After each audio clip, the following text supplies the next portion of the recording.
So next is, okay, we have designed an analytical motor now, and we have considered all the limits and constraints, but now we are ready to actually check whether this machine is giving us what we are expecting it to be. And then we can use obviously finite element to do electromagnetic analysis. We can use also thermal to see whether it is within the thermal limit or not. We can even do mechanical analysis. All three can be done in finite element, okay? And all three also can be done analytically. Analytical model of electromagnetic performance, analytical model of thermal, analytical model of mechanical analysis exist. Okay, if you do not have access to finite element, initially you could use those analytical models to calculate things out. And there is even huge research to make this analytical model more accurate. Okay, so if someone is looking for what should we do, that's a good area. Okay, there's always like always there you will find papers. We are trying to make these models more and more accurate because they are never accurate. Okay, so some people try to use that equivalent circuit model that you have seen in our second lectures for this PM and IPM machine. Some people uses like more like advanced mathematics to represent some of the concepts like saturation or leakage representation of the machine to make them more accurate. So that's an area I have skipped that because usually that part is very, very mathematical. So if you're interested, you can always read papers, and if you have question, you can come back even later after this course, okay? You will always have my contacts, and if you have question, then it means I'm happy to answer if I know the answer, okay? So that part, that's why I am not covering, so we are just going directly to finite element.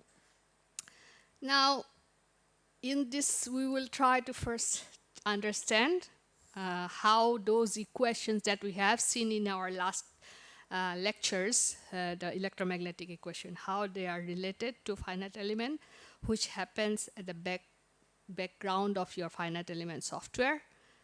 And then we will look at some example case as well, okay? And we'll be restricting ourselves to the typical designs because the more advanced design, you should do it, right? As if you are planning to do that. This is only giving you a starting point for you to analyze more complex designs. So what is finite element, first of all, right? It is a numerical method, perhaps all of you know. Usually it represents some kind of physical domain or equations. You must have a set of equations that you want to solve with finite element, and you must have some geometry and discretization of this geometry must happen, which is known as meshing. And third part is you must provide the material properties of various region.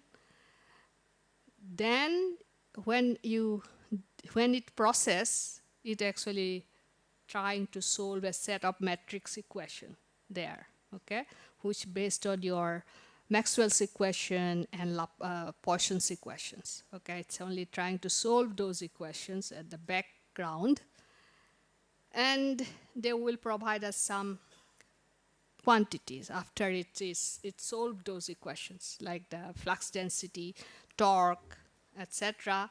And we will be able to post-process those using a post-processing system there. So these are the equations that we have talked about previously.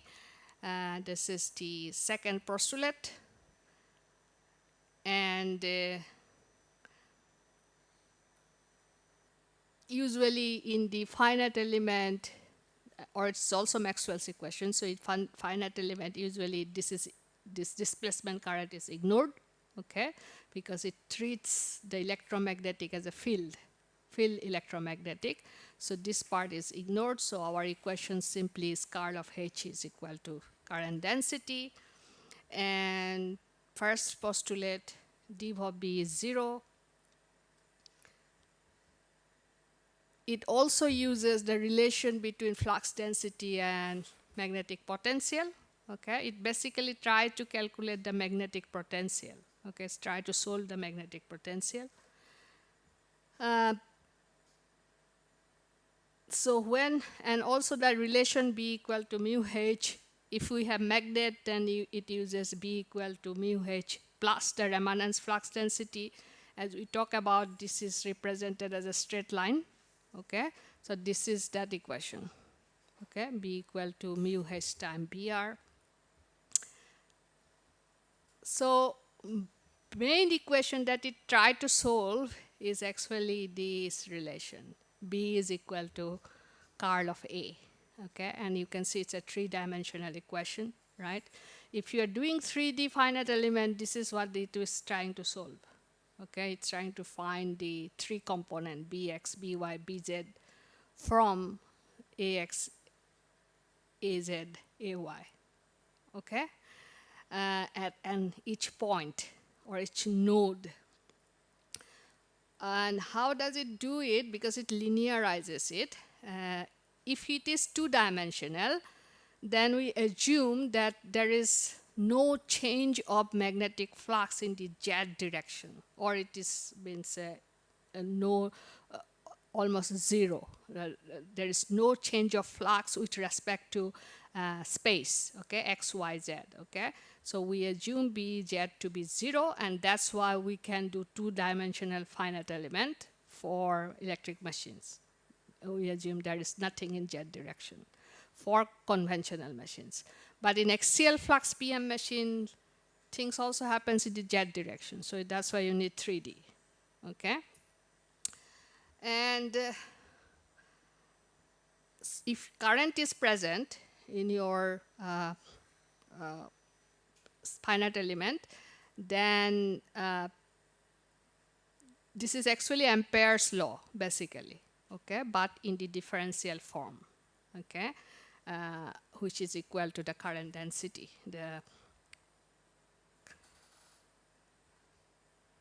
And if we have time varying concept, that is means transient finite element, right? So first one is magnetostatic, in which we will assume there is no change in our quantities with respect to time. That is magnetostatics, right? But if we have, if we want to see how the rotor is moving, and if we want to consider our current flux, everything is changing with time, then it is time varying quantities, time varying or transient finite element. So in that case, so it is also considers the change your potential,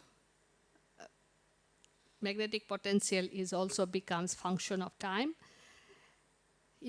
And only under this transient condition it can check eddy current. So if you have if you want to use finite element to calculate eddy current losses, then it has to be a transient finite element. Only then it can take care of the eddy current loss, okay? So this is just showing you some derivation. I'll skip this. The third, other than like, okay, how are it is solving these equations, right? So we said it does discretization or meshing. So meshing means the domain, your study domain is divided into many smaller sections, okay? Usually, it is divided into many smaller triangles. If it's a 2D, if it is 3D, then they are divided into tetrahedrons. So why we use, especially for machines, triangle or tetrahedron? Because a triangle or tetrahedron can cover any type of polygon very easily, okay? But you should know that finite element is not particularly for electromagnetism. Finite element is also used in civil engineering heavily. It's also used in mechanical engineering. So for them, they may have simpler geometry. So in that case, they could even go for this type of meshing, okay? But for us, it's mostly triangle and tetrahedron. If 2D, triangle, if 3D, tetrahedron, okay? And in this triangle, let's take the case of 2D. So if in the triangle, in fact, we define 3 nodes, okay? 3 nodes. And their coordinate will be determined when you draw your geometry, okay? X, Y, Z will be known. And in those nodes, the potential, magnetic potential, A, will be either defined or will be calculated, okay, based on where that element, triangular element is. And in fact, because it's a small area, okay, this triangle is in a very small area, so the potential of these nodes, AI, AJ, and AK, can be linearized, as you can say. The potential can be written like a linear equation of the space coordinate, xy, okay? A, B plus xi plus C plus y. A, B, C are some kind of constant, okay? And it tried to solve this equation, these 3 equations, to find what is ABC, if the potentials are known. Or if ABC is known, it tries to solve the AIJK. Okay, this is what happens at the background. So if you, sometimes like commercial softwares like ANSYS, JMAG, etc., they don't show you what's happening. That's why you don't worry too much about them. But if you are using some open source finite element analysis, there are free open source finite element analysis packages as well. In those type of open source ones, sometimes you may need to know things like this, okay? Because you may have to modify things so that you can make it useful for you. Okay, and they are free. So ANSYS and JMAG, etc., are very, very expensive. Okay, even academic license is very expensive. But if you use open source, they are nearly free. Okay, and then you can modify them according to your own wish. Okay, and you can even contribute to their development. But that you need to be familiar with this type of mathematics very much. Those who love maths, feel free to use them as those type of software as well, okay? And so you can see here an example, what happens when we say meshing. What does meshing means? So commercial software, they will do this meshing automatically. You just define how refined you want and what you want. And you can see those triangles there, right? So those triangles, actually, the nodes are most important ones. And if you want it to be accurate, your calculation to be accurate, you want the meshing to be very fine, refined, okay? And usually close to air gap, where the action happens in electric machines. So you want to have very fine meshing there, okay? Then the other important things in finite element is, after meshing, is boundaries, okay? In the finite element, we don't need to actually analyze the whole machine. There is symmetry in machines, right? In 4 poles, or 4 poles are exactly same. So just doing analysis of 1 pole is sufficient. It saves your computational resources, okay? So usually you only look at 1/4, let's say for a 4-pole machine, you will be looking at only 1/4 of the machine, okay? Especially if it's a distributed on machine.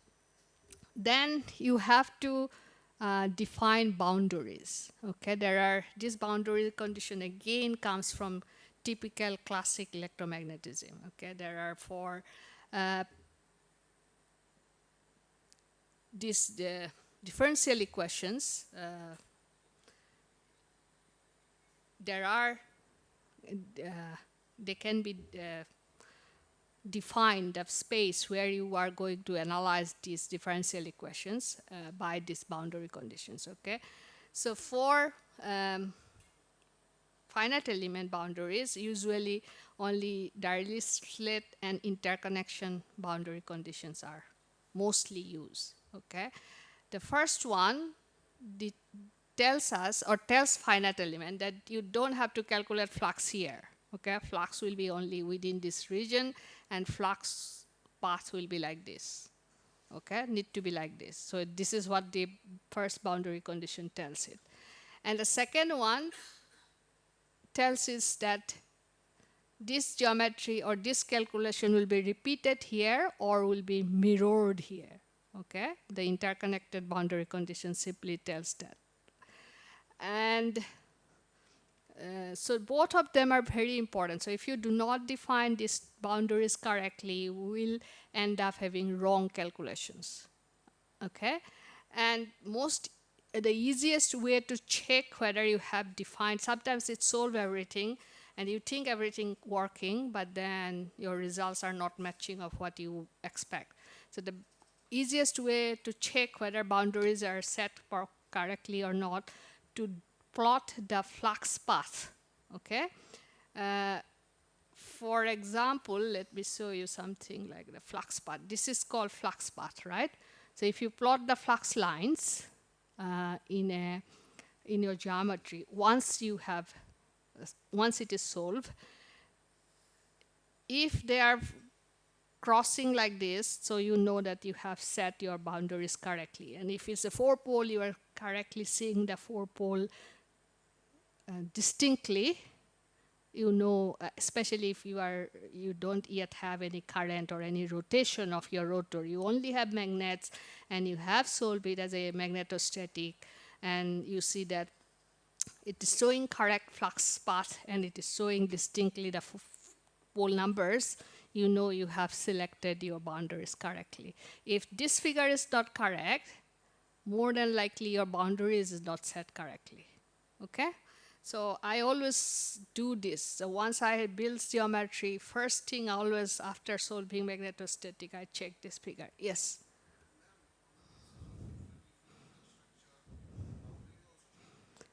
So boundaries, so if you are doing only 4-pole or 1-pole or one of the pole is always same. If you change the magnet direction, you mean? No, boundaries is always same. It doesn't depend on your magnet shape. Okay, you can see here another one. This is a different magnet shape, right? So, but the boundary condition exactly same. Okay, so boundary condition will not change, but I could do this way, right? I could do this way. So this is like still 1/4 of the pole, right? But here I am seeing 1 pole and half of the other poles. It's a 8-pole machine, right? So in this case, is it mirroring or is it symmetrical as this pole, or is it mirroring, right? That's what you have to, that's the thing which could change in your settings of interconnected boundary. In case of, I think, ANSYS, they have you can tell them which one is your master boundary or which one is independent, which one is dependent. And that defines whether it is mirroring or whether it is just symmetrical. All right? So boundary condition, mostly interconnected boundary may change. It could be plus minus, I think, something like that in their settings. But the first one is always same, okay, for all machines. So you have to always define boundaries. Okay, so first thing you draw the geometry. Second, you do the meshing. Or sometimes you draw the geometry, define the boundary, then do the meshing. It depends on software. Someone does the meshing later, boundary first, someone does boundary first, meshing later, okay? Depending on their softwares. Then another thing is that you may want to rotate your rotor, right? To see what's happening if the rotor rotates. So when the rotor rotates, what happens is that your rotor part of the geometry need to move, right? That means the meshing in the air gap need to change, okay? So, and the action is happening again at the air gap, and if we do not define this meshing in the air gap accurately, we will end up having wrong calculation. So what does finite elements, what they do is that they actually divide the air gap into 3 sections, okay? Top section they consider as a stationary part of the stator. Bottom section they considered as the part of the rotor and rotating, and middle part is the air gap, not so it is the sliding, okay? One part of the rotor gap is actually sliding with the rotor, and that's where they can keep the meshing in the air gap not changing when the rotor moves, okay? Otherwise the meshing will change because it's triangle, right? As the geometry moves, your triangles could change, right? Its shape could change. But if shape changes, the whole calculation will go wrong because it all depends on your definition of nodes and solving those equations, okay? So they do a clever way of representing air gap. They keep the middle part not change, only the bottom part rotating with the rotor, okay? That's why all finite element, when they do the rotation, they will ask you to divide the air gap into 3 sections, okay? First section, part of the stator. Middle section, where the meshing will change when it rotates. The bottom part of the rotor, okay? And this is just showing you some of the options for you to use finite element if you want.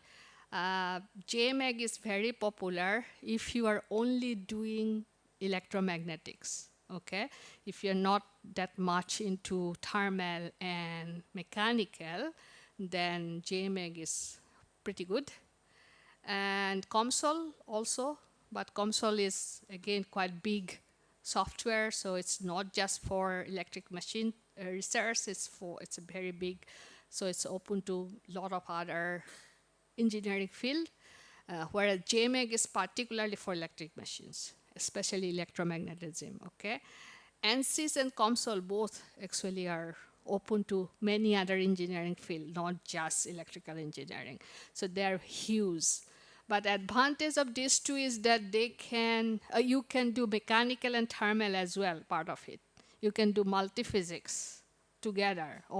You can combine 3 domains together, okay?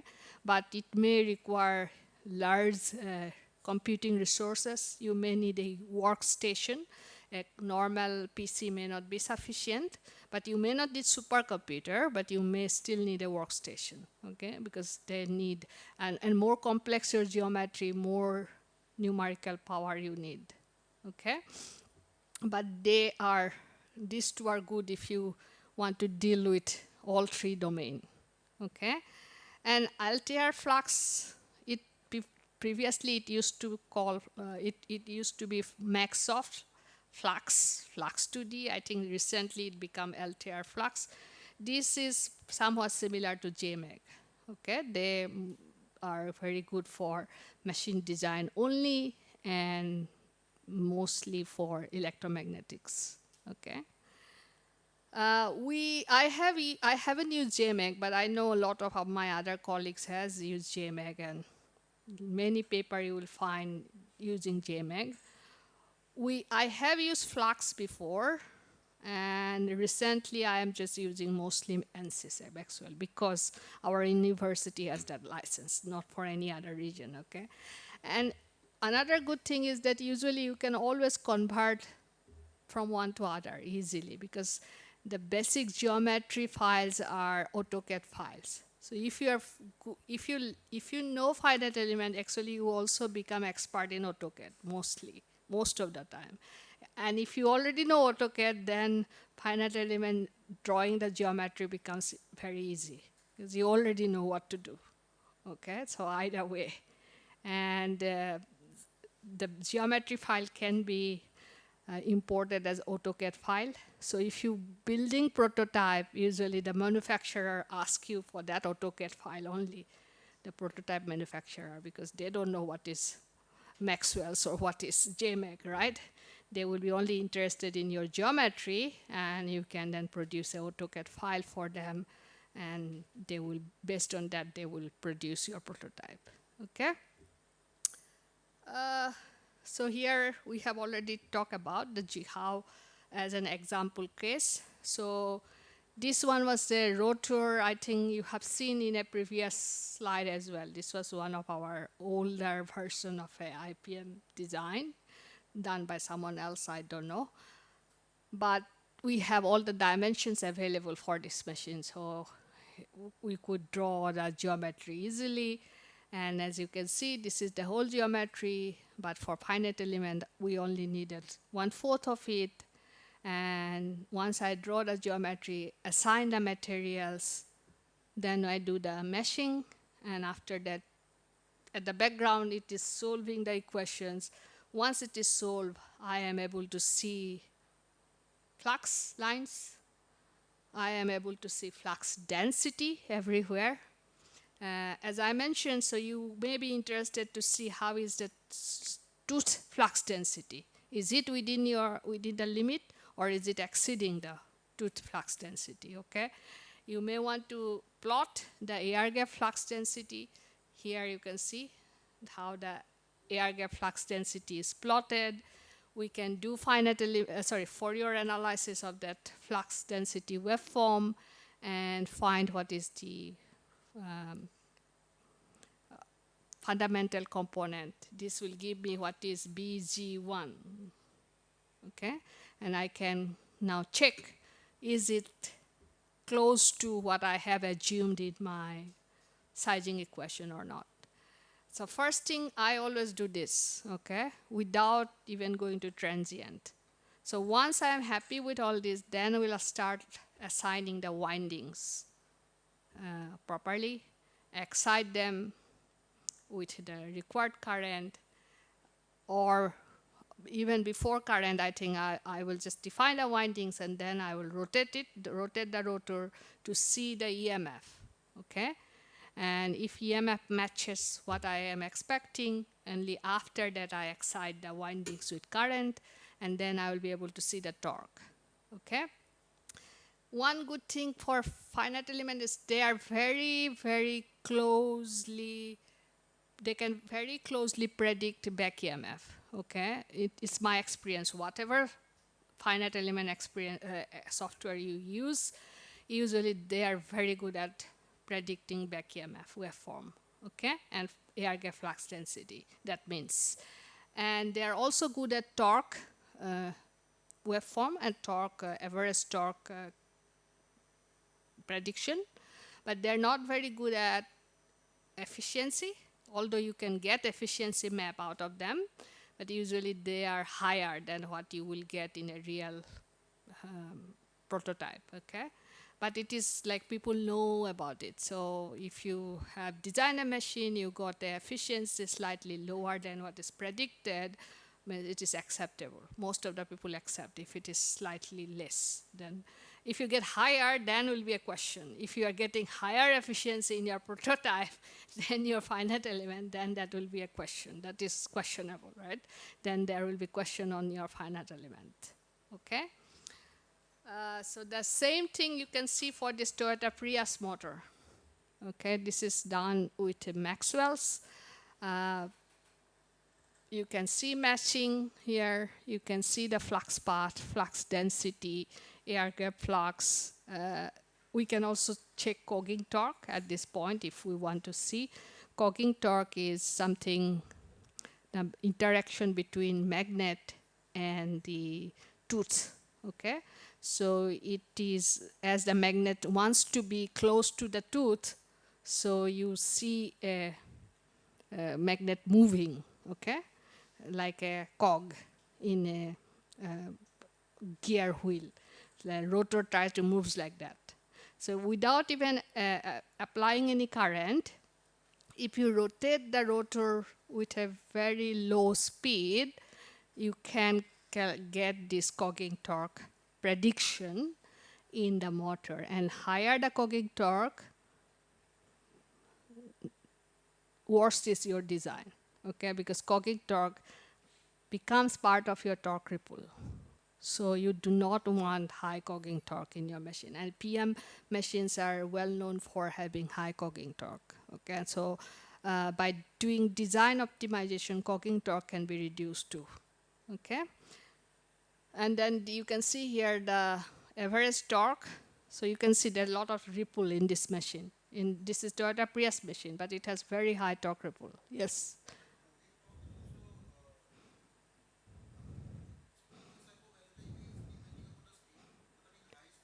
So usually cogging torque becomes more troublesome at low speed, because at high speed the other torque ripple becomes dominant, right? So cogging torque is relatively small compared to those torque ripples, so you don't care too much about cogging torque at high speed.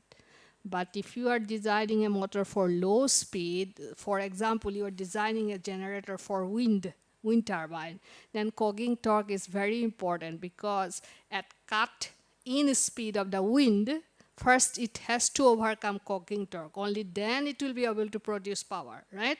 So for wind generator, you want cogging torque to be as small as possible, okay? And same thing, if you're designing a motor for low speed application, you want cogging torque to be as small as possible, okay? Yeah, yeah,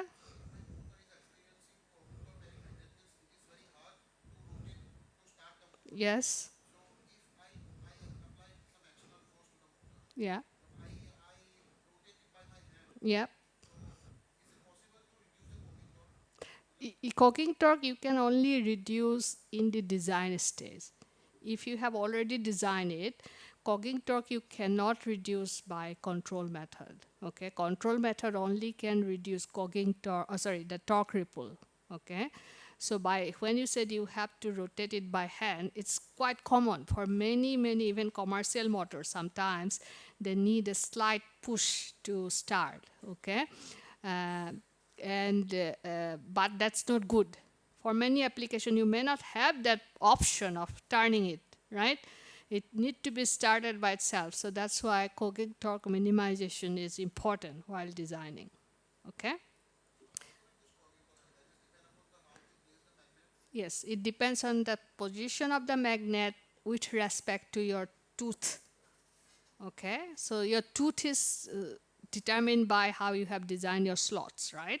So you cannot do much of with the tooth. So that's why it is the placement of the magnet which minimizes the cogging torque ultimately. Okay, so it can be optimized, minimize cogging torque optimization using the geometry of the magnet itself. Okay, again there will be many papers on how to reduce cogging torque itself, so feel free to read them if you are doing something on that. Okay, there are some well established trick to do to reduce cogging torque. Okay, so you can apply them. If it's cogging torque reduction is not your major research, you can use those things.